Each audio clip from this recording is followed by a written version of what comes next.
দেখার জন্যে R15 gear মারতে মারতে যায়, রাস্তায় ধুলো উড়াইতে উড়াইতে।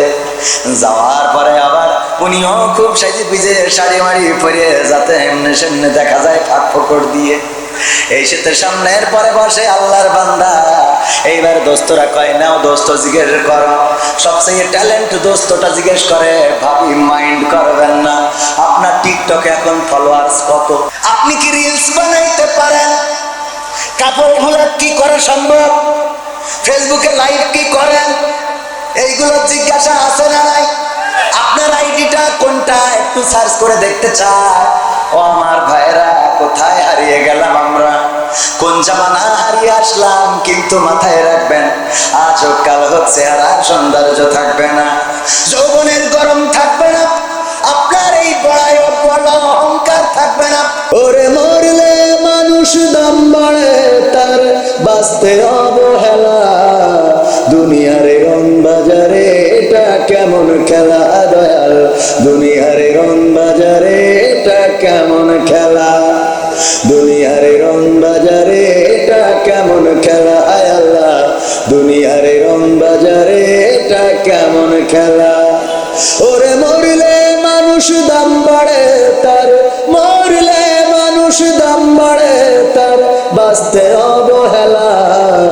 দুনিয়ারে রং বাজারে এটা কেমন খেলা দয়াল, দুনিয়ারে রং বাজারে এটা কেমন খেলা, দুনিয়ারে রং বাজারে এটা কেমন খেলা দয়াল, দুনিয়ারে রং বাজারে এটা কেমন খেলা।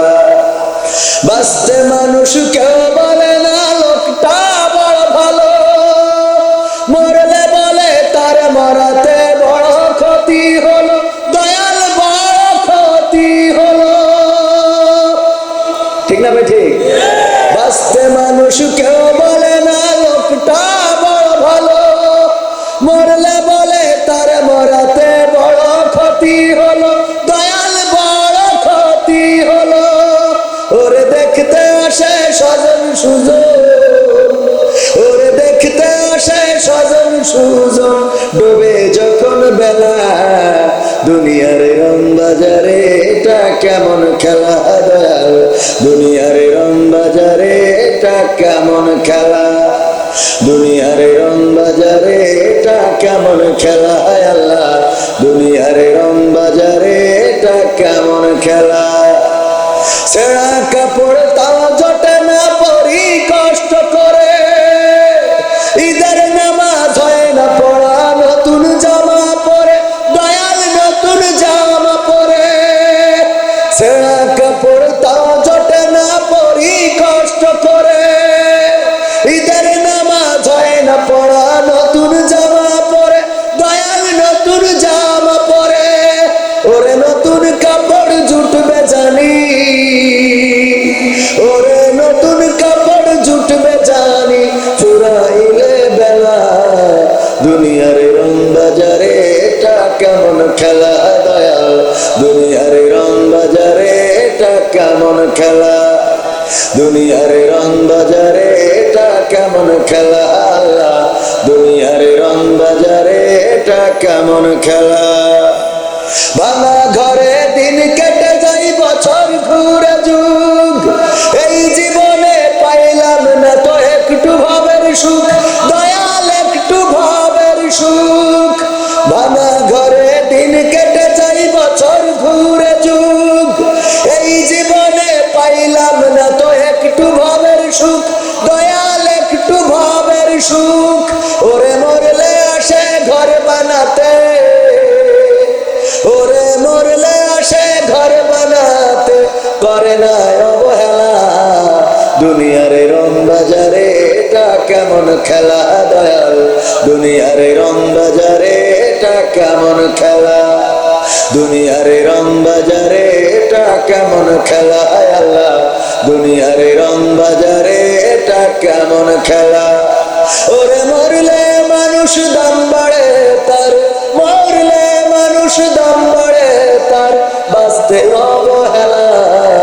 দুনিয়ারে রং বাজারে এটা কেমন খেলা দয়াল, দুনিয়ারে রং বাজারে এটা কেমন খেলা।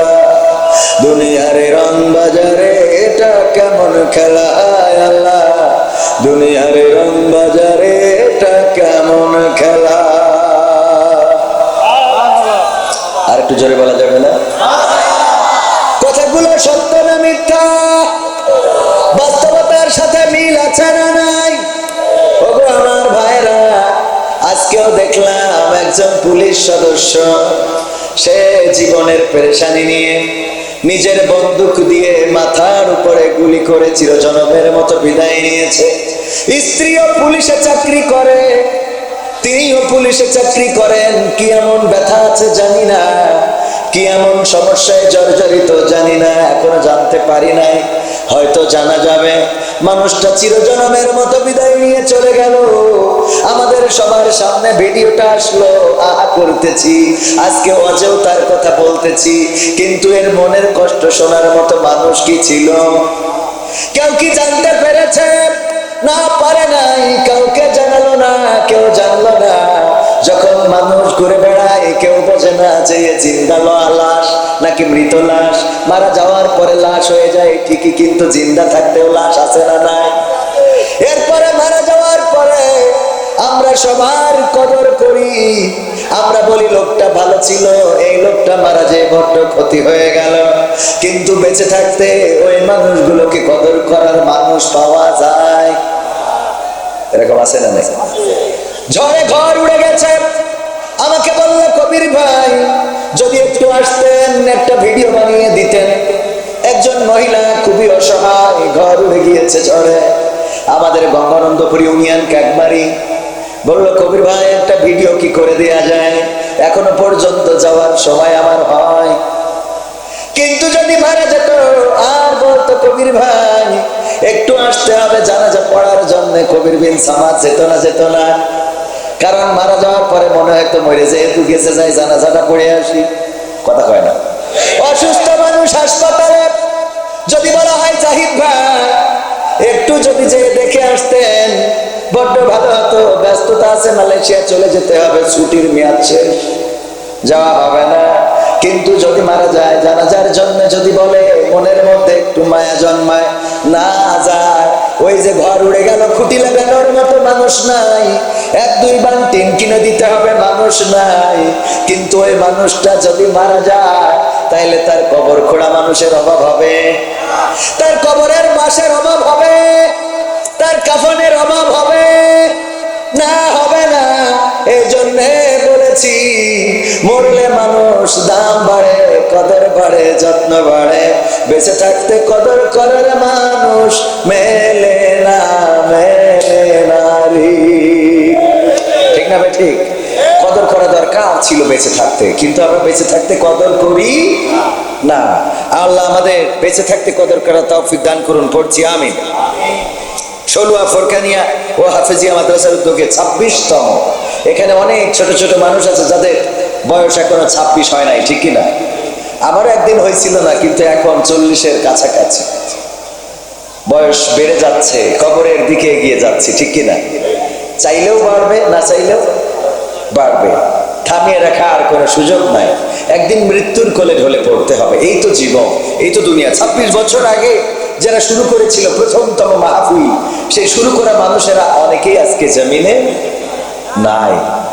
26তম মাহফিলে আমরা যারা এসেছি, 27তম মাহফিলে অনেকেই এই জমিনে থাকবো না। কেউ যদি মনে করেন যে না আমি থেকে যাব, এটা বলার কোনো সুযোগ কারো দেওয়া হয় নাই। যে মানুষ কোরআন অস্বীকার করে, এরকম মানুষ আছে না? নাস্তিক, যারা আল্লাহকে বিশ্বাস করে না, ফেরেশতা বিশ্বাস করে না, পরকাল বিশ্বাস করে না, মুনকার নাকির বিশ্বাস করে না, কোরআন আল্লাহর কিতাব বিশ্বাস করে না, 6666 মতান্তরে 6236 যে আয়াত রয়েছে, এই আয়াতগুলো বিশ্বাস করে না। কিন্তু ছোট্ট একটু অংশ অস্বীকার করার সুযোগ নেই, সেটা হলো কুল্লু নাফসিন যায়িকাতুল মাউত, প্রত্যেক প্রাণীকেই মৃত্যুর স্বাদ গ্রহণ করতে হবে।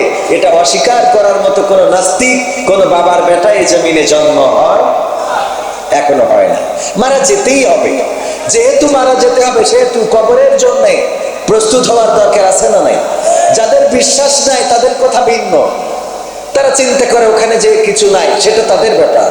কিন্তু আমাদের যাদের বিশ্বাস আছে, তারা কি মৃত্যুর জন্য প্রস্তুত আছি? বলেন আছি? প্রস্তুত যদি থাকতাম, এখানে লোক বেশি নাকি মেলাতে লোক বেশি? বলেন, মেলাতে লোক বেশি না এখানে লোক বেশি? পহেলা বৈশাখে এত আয়োজন তো করা হয় নাই, কিন্তু এসো হে বৈশাখ, উল্লুক ভাল্লুক হুতুম পেঁচা পেঁচা এগুলো নিয়ে র্যালি হয়েছে না হয় না? র্যালি তো র্যালি।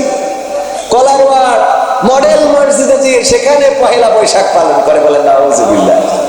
পাবনার মসজিদের ছাদের উপরে উঠে কনসার্ট দেখে, বলেন নাউজুবিল্লাহ। মসজিদে যায় না, নামাজ পড়ে না, অথচ মসজিদে ছাদে উঠে যে যুবকেরা কনসার্ট দেখলো, আল্লাহর কাছে কি জবাব দিবা?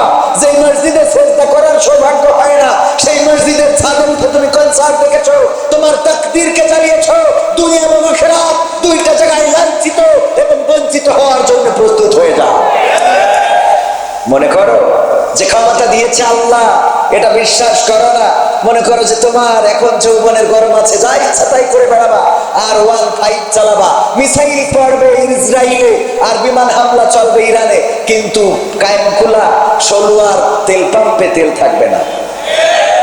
তুমি মনে করে না যে তোমার সব জোর আছে? না, লাইনে দাঁড়িয়ে থেকে তেল নিতে হয়, যত বড় লিটার হোক আপে তত হোক, ঠিক না বেটি? আমি একবার একটুখানি লাইন সাইজ করে নিয়েছিলাম, পাশের থেকে হুজুরদের জন্য সব জায়েজ। তো পরে বললাম যে আমি আর ওই লাইন করে নেবো না, খালি সাউন্ড দেয় মানুষের, কয় হুজুরদের জন্য সব জায়েজ। আমি বললাম বাবা, আমাকে একটু নামাজ কালাম পড়াইতে করেন।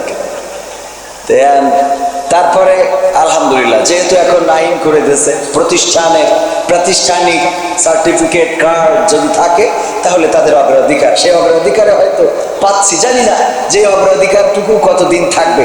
আছে যতক্ষণ দেবে ততক্ষণ, থাকবে না যতক্ষণ, তখন আর পাওয়া যাবে না। ভাইরা আমার, এই জন্যে আমরা মৃত্যুর জন্য প্রস্তুত হতে হবে।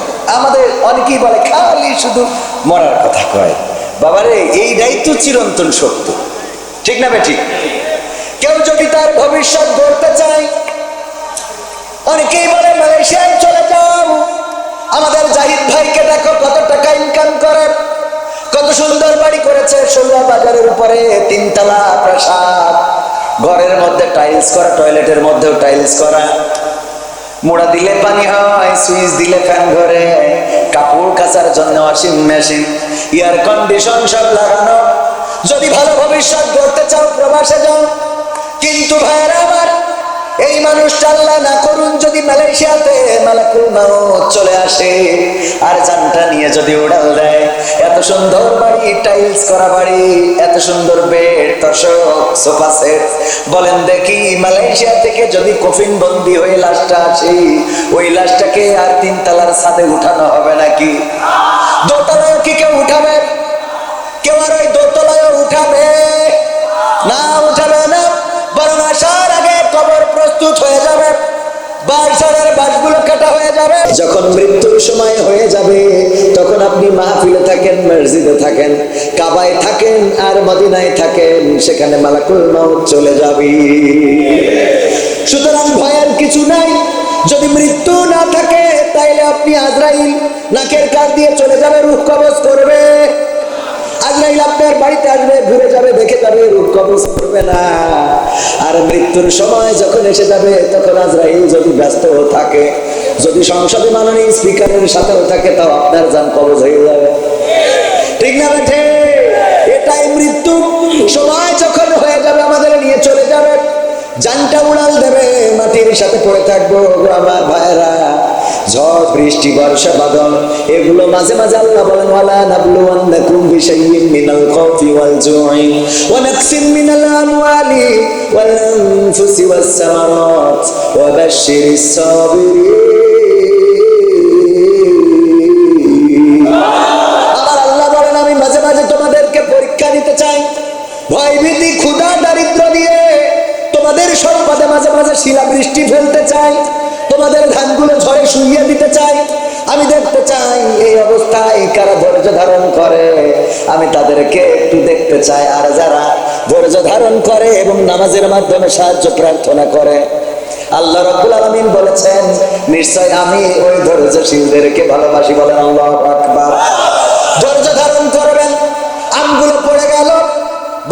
হয়েছে, ঝড় হয়েছে, আমগুলো পড়ে গেল। আহারে, আল্লাহর মানুষ খুঁজে পাইল না, আমার গাছের আমগুলো ফেলে দিল।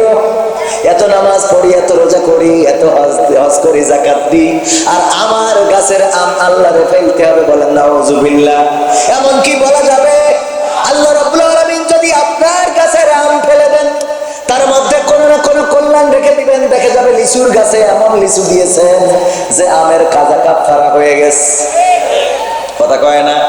যদি ধানগুলো পড়ে যায়, যদি মনে করেন আরে আমার এই ধানগুলো এত কষ্টের ফসল ধ্বংস হয়ে গেল, আল্লাহ রাব্বুল আলামিন যদি চান আপনার পরবর্তী ফসলে এবছরের তা কাজা কাফারা সহ দিতে পারে না? পারে না? আমার বাবাকে চিনতেন আপনারা অনেকেই অঞ্চলের মানুষ। আমি কবির বিন সালাত এই জায়গায় আমার আব্বা ওয়াজ করেছেন। সেই মাঠে এসেছি যেই মাঠে আমার বাবা ওয়াজ করেছেন। 2002 সালে তিনি মাহফিল করে ফেরার পথে আর ফেরেন নাই, চিরজন্মের মতো বিদায় নিয়ে চলে গেলেন। সংসার অভাব, টাকা নাই, পয়সা নাই, তরকারি জোটে না। আমার মা মানুষের কাছে হাত বাড়ান। এই জিকর কাছে চৌগাছায় এমপি ছিলেন মুহাদ্দিস আবু সাঈদ সাহেব, মনে আছে আপনাদের? রাহিমাহুল্লাহ। ওনার কাছে পর্যন্ত গিয়েছেন আমার মায়ের চিকিৎসার জন্য টাকা নাই। আরে বাবা মারা যাওয়ার পরে মনে হলো এত কষ্ট, এত ব্যথা, এত যন্ত্রণা কেন করলো? ধৈর্য ধারণ করলাম। হোটেলে আমার ছুটিপুর বাজারে এখনো হোটেলটা আছে। 30 টাকা বেতনে চাকরি করেছি। কয় টাকা বেতন? 30 টাকা বেতনে চাকরি করেছি। শুধু তাই নয়, একবার তরকারির জন্য কয়দিন আগে এই ঘটনাটা মনে পড়ে গেল। তরকারি নাই, বাজার নাই, অর্থ নাই। 40 টাকা জনের দাম। কয় টাকা? 40 টাকা। এক বেলা জন কাটলে 40 টাকা দেয়। আমাদের গ্রামে সরিষা কাটার জন্য জন নিচ্ছেন আমাদের সাবেক মেম্বারের ছেলে। আমি ওই জনদের সাথেও আমিও গেলাম, বললাম আমিও সরিষা কেটে দেবো, আমার 40টা টাকা দিলেই হবে। আমি যাওয়ার পরে ওই ক্ষেতের মালিক যিনি, এখন তিনি মালয়েশিয়াতে আছেন, আমাকে আইলের পরে বসায় রেখে বলল সবাই সরিষা কাটুক। সবাই সরিষা কাটার পরে যখন বাড়ি যাবে সবাই 40 টাকা করে দেব, তোমারেও 40 টাকা দিয়ে দেব, কিন্তু তোমারে দিয়ে আমি সরিষা কাটাইতে পারবো না। এই তো ছিল জীবন, এই তো ছিল কষ্টের দিন। মালয়েশিয়াতে আছেন, abang saya dulu di Malaysia, dia tahu sana kerja banyak pot. Tetap hari mau kena buat kerja. Kalau you kerja malas, tak boleh duduk sana. Mau kena balik Bangladesh butuh kan?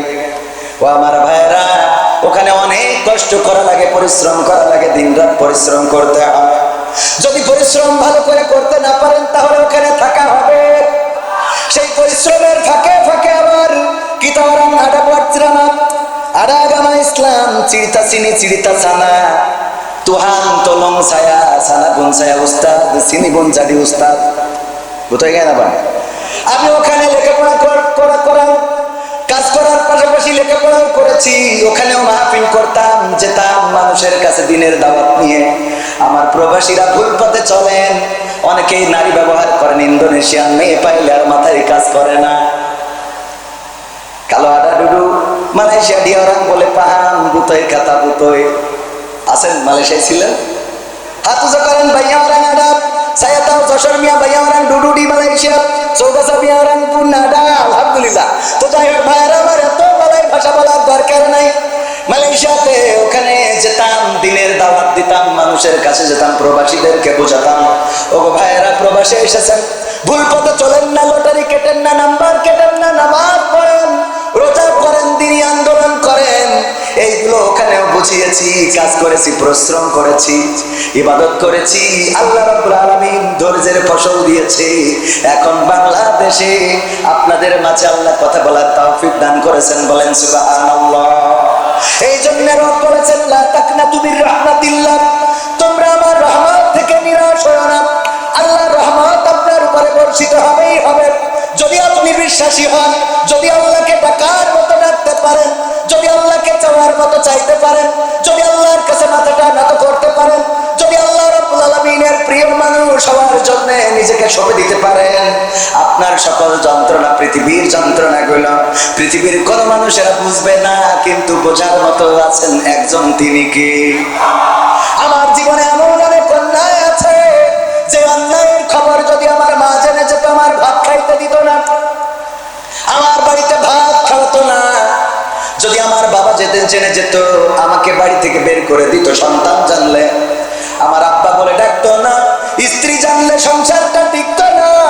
আমার মা বোনেরা এমন অনেকেই আছে, তাদের জীবনে ঘটে যাওয়া ঘটনাগুলো যদি স্বামীরা জেনে যেত, এক খাটে ঘুমাতো না। এমন অপরাধ আছে না নাই?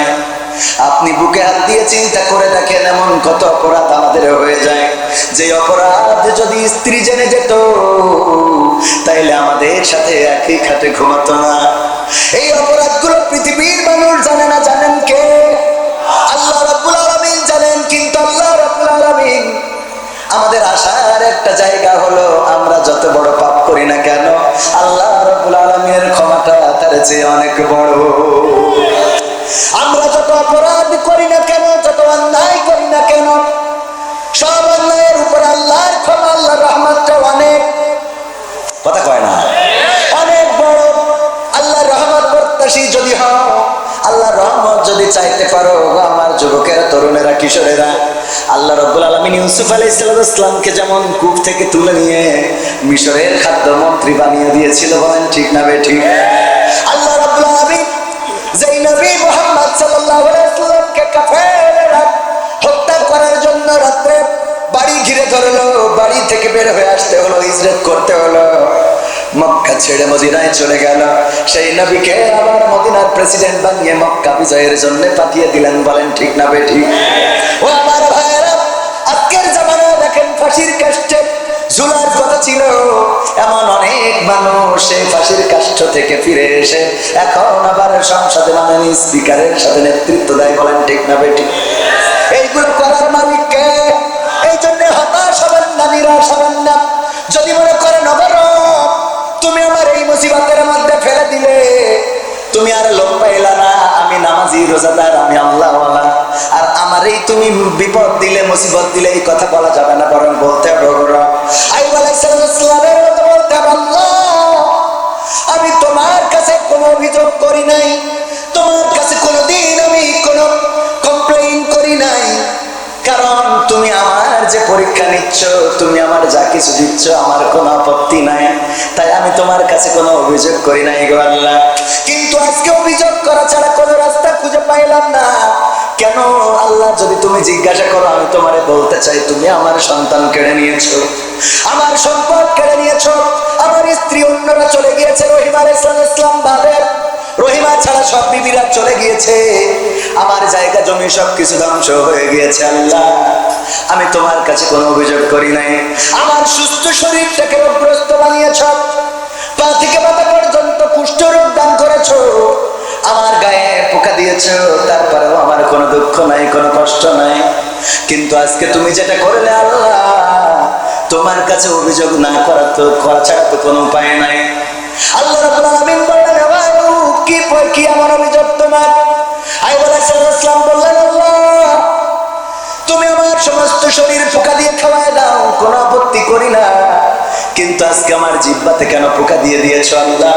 যেই পোকা আমার জিহ্বাটা টুক টুক টুক টুক করে খেয়ে নেয়, এই পোকা যদি আমার জিহ্বাটাকে শেষ করে দেয়, তাইলে আমি তোমার কাছে জানতে চাই, কেমন করে আমি তোমার জিকির করব, কেমন করে আমি তোমার কাছে সাহায্য চাইব, কেমন করে আমি তোমার প্রশংসা করব, আল্লাহ তোমার কাছে একটু জানতে চাই। আল্লাহ রাব্বুল আলামিন বললেন, আমার পরীক্ষা নেওয়া শেষ হয়ে গেল, তোমার সব কিছু আমি আল্লাহ রাব্বুল আলামিন ফিরিয়ে দিলাম। সবাই জোরে জোরে বলেন সুবহানাল্লাহ। এই জন্য বিপদ মুসিবত ধৈর্য হারা হওয়া যাবে না, আপনার অনেক টাকা, এর জন্য অহংকারীও হওয়া যাবে না, আবার কিছু নাই তার জন্য আপনি হতাশ হওয়া যাবে না, কারণ আল্লাহ রাব্বুল আলামিন যদি চান তাইলে ইউনূসকে মামলার আসামি থেকে ধরে নিয়ে চেয়ারে বসিয়ে দিতে পারে, তারেক রহমানকে, যাকে এই বাংলাদেশ ছাড়া করা হয়েছিল, তাকে আবার মাননীয় প্রধানমন্ত্রী বানিয়ে দিতে পারে, আর 41 সাল পর্যন্ত যারা থাকতে চেয়েছিল তাদেরকে আবার দেশ ছাড়া করে দিতে পারে। নতুন যারা এসেছে তারা চিরকাল ক্ষমতায় থাকবে, এটার নিশ্চয়তা আছে নাকি? যে এমপি এসেছিলেন এখানে, তিনি এমপি থাকবেন জনম জনম, এটারও কোন নিশ্চয়তা নাই। সুতরাং পাইলে অহংকারী হওয়া যাবে না, আবার না থাকলে এত হতাশ হওয়া যাবে, কারণ দেওয়ার মালিক কে, আবার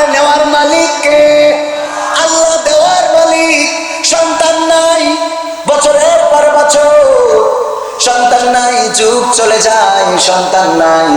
এবারে দেখা যায় আল্লাহ রাব্বুল আলামিন একসাথে 3 কান 4 কান মেরে দেস, ঠিক না বেঠিক?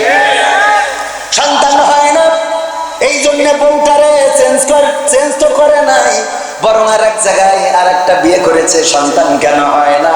ও মা যেই বিয়ে করেছে সেই দেখা যায় দুইটাই একসাথে গর্ভবতী। কথা কয় না? দেয়ার মালিককে। সুতরাং হতাশ হওয়ার দরকার নাই যুবকেরা। ভ্যালেন্টাইন্স ডেতে কত ঘুরা ঘুরলে, কিন্তু যখন লাইন হলো না, হতাশ হলো না, মনে করো না যে তোমার বিয়ে হবে না। আল্লাহ রাব্বুল আলামিন চাইলে তোমার গাদার নিচ থেকে বের করে আরেকজনের সাথে ধরা খাওয়ায় বিয়ে দিয়ে দিতে পারে, ঠিক না ঠিক? তুই করতে যাবি না, কিন্তু আমি, কথা কয় না, তুই করতে যাবি না কিন্তু। আমার আব্বা বলতো, আমার আব্বার এক খালা ছিল, সুবাদে আমার নানি হয়। আব্বার যেহেতু খালা, ছেলে বিয়ে দিয়েছে, বৌমা পছন্দ হয় না, বৌমা রাখবে না, আব্বার কাছে এসেছে যে সামাদ দেখ, বৌমা তো ভালো না, এটা রাখতে চাই না। আব্বা বলতেছে যদি রাখতে না চাও তাইলে দেনমাহর কাবিনের টাকা যা আছে দিয়ে মোটামুটি লোকজন পরিবার থেকে লোক ডেকে সেটেল করে দাও। বললো তাইলে তোর কাছে আইছি কৃষির জন্য। বলছে আমি কি করবো, লোকজনকে আমার টাকা লাগবে, কয় না তুই তো হুজুর মানুষ, তোর কাছে আইছি, তুই এমন একটা তাবিজ দিয়ে দে যে আমরা বউ রাখবো করবো, কিন্তু বউ থাকতে চাবে না। আমরা বউ রাখতে চাইবো কিন্তু বউ থাকতে চাইবে।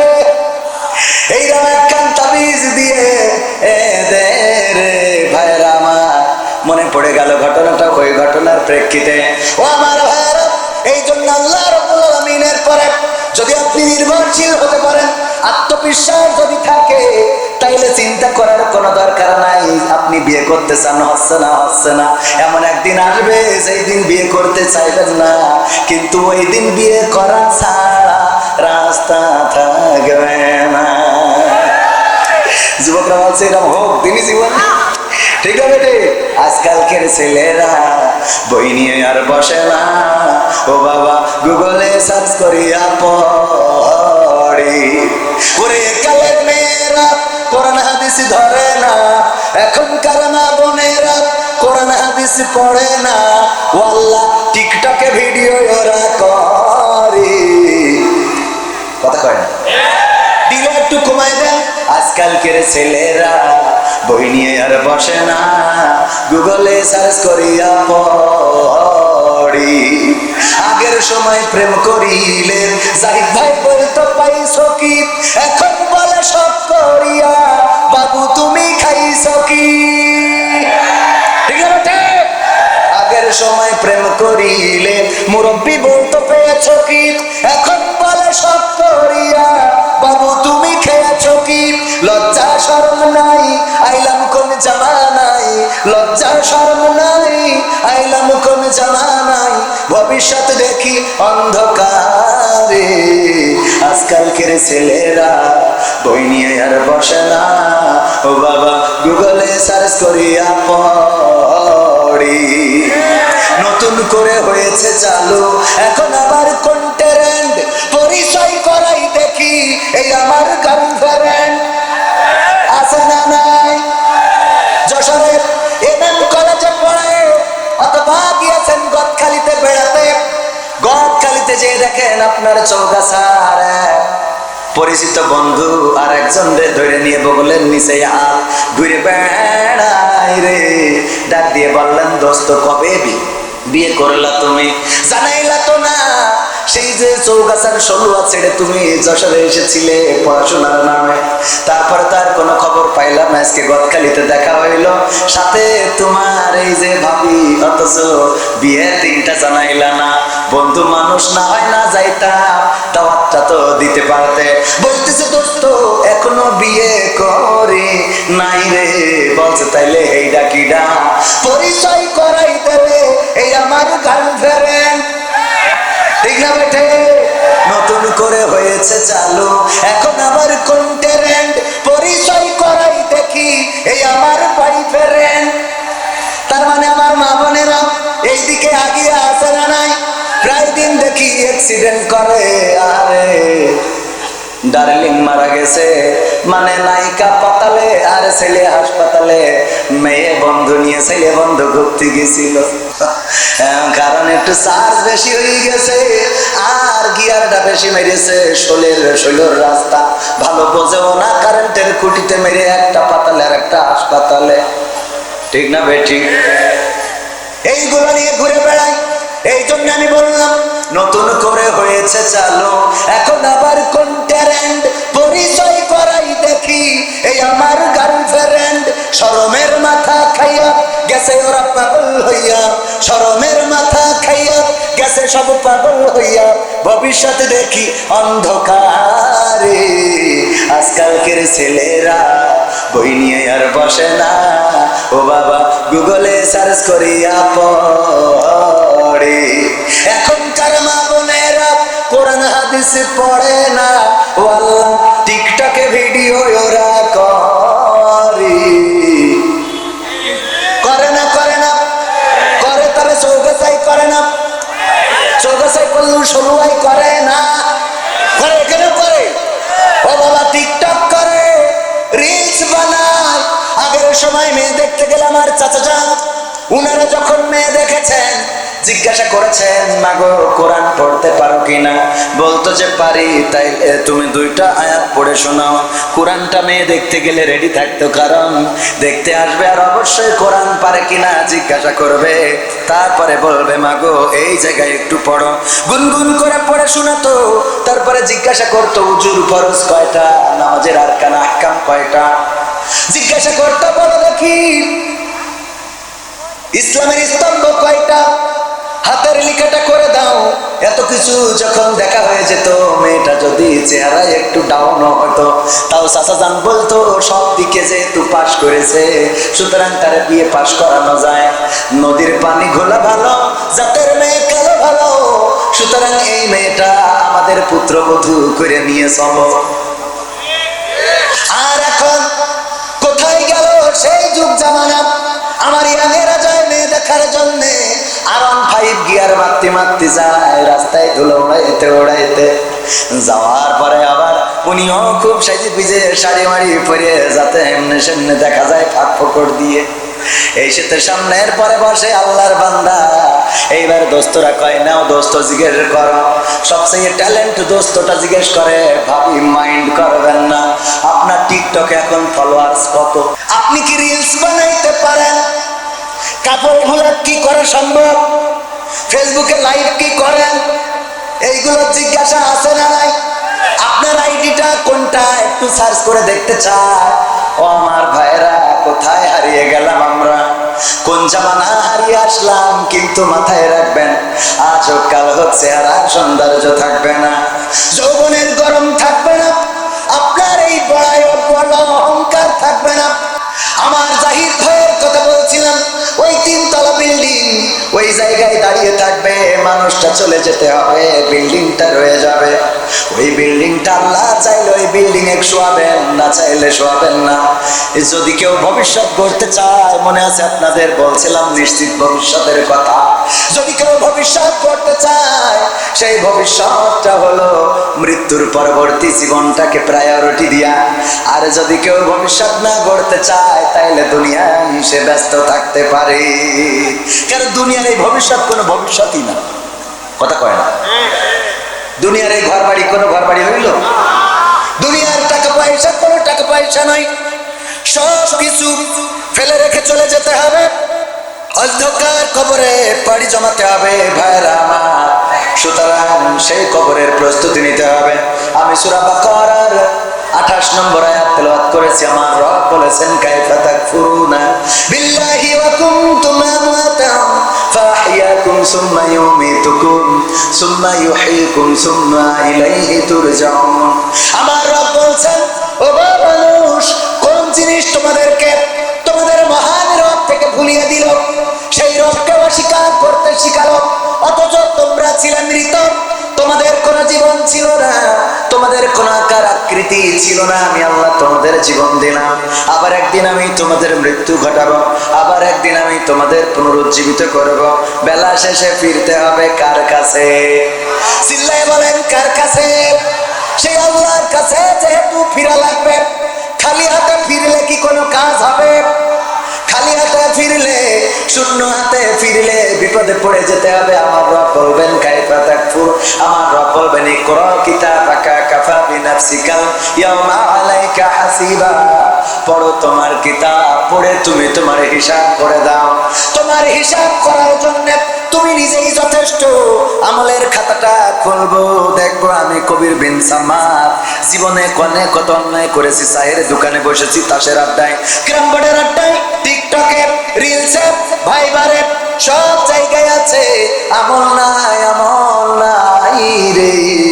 ও আমার ভাইয়েরা বলেন দেখি, এইটা দেখার পরে ওই জায়গায় কি বিপদ হয়ে দাঁড়াবে। এই জন্য পরকালের প্রস্তুতি নেওয়ার দরকার আছে না নাই? শুধু তাই নাই, আল্লাহ রাব্বুল আলামিন যদি জিজ্ঞাসা করেন, ও গো বান্দা আমার, দুনিয়ার পরে তুমি কেমন লোক ছিলে? আমি বলবো আল্লাহ, দুনিয়ার পরে আমি বড্ড ভালো মানুষ ছিলাম, বড্ড আল্লাহওয়ালা ছিলাম, পরহেজগার ছিলাম। আমার রব তখন আল ইয়াউমা নাখতিমু আলা আফওয়াহিহিম ওয়া তুকাল্লিমুনা আইদিহিম ওয়া তাশহাদু আরজুলুহুম বিমা কানু ইয়াকসিবুন।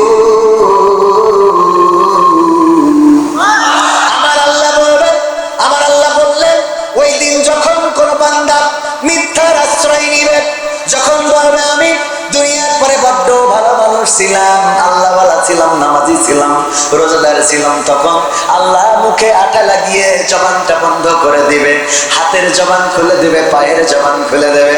হাত আল্লাহর সাথে কথা বলবে, পা তার কৃতকর্মের সাক্ষ্য দিয়ে দেবে।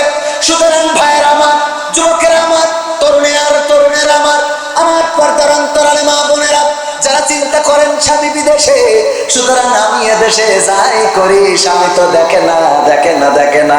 ওই দিন স্বামীর সামনে যখন হাত বলবে যে আমার এই হাত দিয়ে ও মকসেদের হাত ধরিয়ে পার্কে ঘুরে এড়াই তো রে, স্বামী বলবে আল্লাহ ওর নিয়ে আমি জান্নাতে যাবো না। কথা হয় না, মানে জাহিদ ভাইটা না, মানে একটু দেখে নিয়ে গেছে। এরকম আছে না নাই? স্বামী টাকা পাঠায়, ব্যাংক থেকে টাকা তুলে মকসদের সাথে ফিল্ডিং মেরে বেড়ায়, ব্যাটিং করে বেড়ায়। ও আমার মায়েরা, যতই মনে করো পৃথিবীর কেউ দেখে না, বুরকা পরা, কেউ চেনে না, মনে করে এমন ভাবে বেড়ায় যে ওর আপন বউ।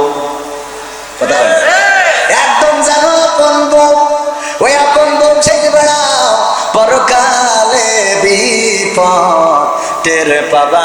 ওই দিন বুঝতে পারবা। আর একটা কথা বলে তারপরে আর একটু কাজ করে, তারপরে আর একটু কাজে যাও, আর একটু সামনে যাও। মনটাই তো চাচ্ছে যে আর একটু বলি, বাড়ির কাছের লোক এত বলারও দরকার। ও আমি কত ভালো মানুষ আপনারা ভালো করেই জানেন, ঠিক না? ঠিক এই জন্য এত ভালো সাজার কোনো দরকার নেই। তাহলে ডাইরেক্ট অ্যাকশনে চলে যায় নাকি? হ্যাঁ, ডাইরেক্ট অ্যাকশন। ও একটা টের পাইনি তো, ওরা আনন্দে বলতে জরুরি অ্যাকশন, টের পালি বুঝতো। যাই হোক, অসুবিধা নেই। আমি একটু ক্ষমা নিয়ে কথা বলতে চান, যেহেতু মরে জাতি হবে, সুতরাং সেই জায়গার জন্য কিছু প্রস্তুতির দরকার আছে না? আল্লাহর নবীর একজন সাহাবী ইন্তেকালের সময় সন্তানদেরকে ডাকলেন, দেখে বললেন, ও আমার সন্তানেরা, আমি তোমাদের ওই রুটির কথা স্মরণ করিয়ে দিতে চাই, ওই রুটিওয়ালা ব্যক্তির কথা স্মরণ করিয়ে দিতে চাই, তোমরা যেন ওই রুটিওয়ালা ব্যক্তির কথা ভুলে যেও না। সন্তানেরা বলল, কোন রুটিওয়ালার কথা বলছেন আব্বা? বললেন, বিশ্ব নবী সাল্লাল্লাহু আলাইহি সাল্লাম আমাদেরকে জানিয়েছেন, বনী ইসরাঈলদের একজন ব্যক্তি ছিলেন, যেই ব্যক্তি 70 বছর ইবাদত করেছে। কয় বছর? 70 বছর ইবাদত করেছে। 70 বছর ইবাদত করার পরে শয়তানের ওয়াসওয়াসার মধ্যে পড়ে গেল, কারণ শয়তান তাকে একটা নর্তকী দিয়ে ধোঁকা দিল। শয়তান একটা পতিতাকে পাঠালো তার কাছে মনোরঞ্জনের জন্য। এই ইবাদত করা লোকটি, আবেদ লোকটি ওই নারীর ছলনায় ভুলে গেল, ওই নারীর সাথে 7টা রাত দিন যাপন করলো। যখন 7 রাত যাপন করা হয়ে গেল, হঠাৎ করে তার বিবেক নাড়া দিল, আরে আমি কি করে ফেললাম?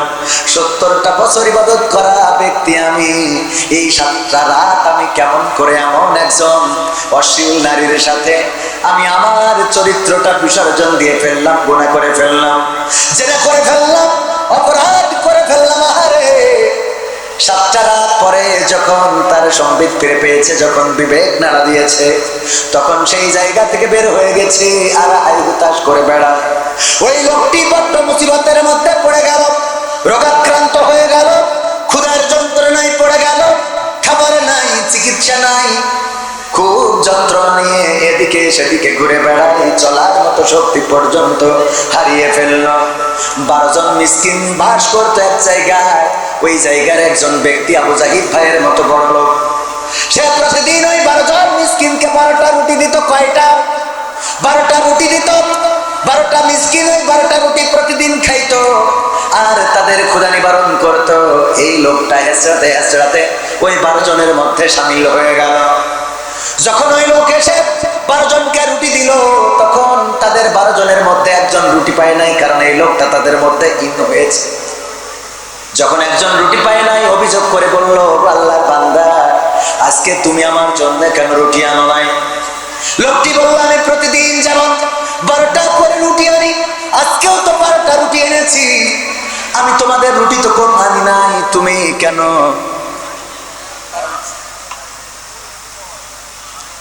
এই কারেন্ট আর মাইক কেমন জায়গায় ডিস্টার্ব করে, মাঝে মাঝে মনে হয় মাইকটাই ভেঙে ফেলে। মানে এটা বন্ধ করার একটা টাইম বলে দিয়ে তো বন্ধ করবেন, কানে কানে জিকির করতে দেবো, এই ভাগে বন্ধ করবেন, হুট করে বন্ধ করতে হয়। হুজুর মানে মনে হয় যে এটা একেবারে মেশিন। কারেন্ট এসে তাই তাড়াতাড়ি ওটাই করতে, তো আমার তো বলা যায় যে ভাই একটুখানি জিকির করতে দিন, ওরাও কাজে থাকবে, আমরা দিকে রেডি করি। এটা মানে মুড নষ্ট করে ফেলে। আসসালামু আলাইকুম হুজুর, কেমন আছেন? আশা করি ভালোই আছেন। আমার প্রশ্ন হলো, প্রাপ্তবয়স্ক হওয়া সত্ত্বেও আমাকে বাড়ি থেকে বিয়ে দেওয়া হচ্ছে না, আমি তোমার বিয়ের ব্যবস্থা করব, ঠিক না ভাই? ঠিক। কারণ এই প্রাপ্তবয়স্ক তো অনেকেই, এখন কোনটা আমি এটা বসবো কি? স্টেজে আসলি তোর পরিবারের একটু দেখাই যে ছেলে ও তো বেড়া ভাঙলো, তাড়াতাড়ি করিয়ে ব্যবস্থা করো। হ্যাঁ, এখানে স্টেজে যদি এই বাজে প্রশ্ন করেছে আসতে পারে, আমার ভাই বলছে 7 দিনের মধ্যে বিয়ে দেওয়া হবে।